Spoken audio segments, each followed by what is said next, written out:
саламатсыздар ма? Бүгін бізде күшті результат. Күшті жаңалығым болып Сәрсенгүл анамызда. Мен өткенде көніге көзіме жаңағы шайдан бетіме де жағам, көзіме де тамызып жүргем ғой. Әйтеуір несі болмас деп, зияны болмайды ғой, бұл іштегі жараны емдегенде мен көзім емдемей ма деп. Телевизорды очкимен көрем ғой, 1,5-мен көретінім. Телевизор ашы көремейтін. Сөйтіп кейін құлағыма да тамызып жүргем. Енді кеше очки алайын деп барсам, сол жерде тексерді көзімді.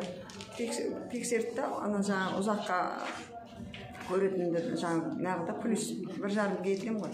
Соны кетіп қарап, ой, сізде катаракта жоқ қой дейді да.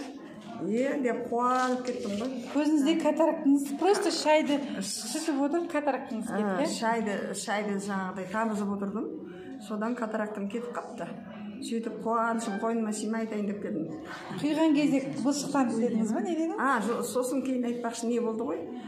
Ірің шықты, көзімнен көп ірің шықты. Сол құйып жүргеннен кейін 1-4 күннен кейін көп ірің шықты да. Сөйтіп оны мен ойлаған жоқпын катаракта кетті екен деп.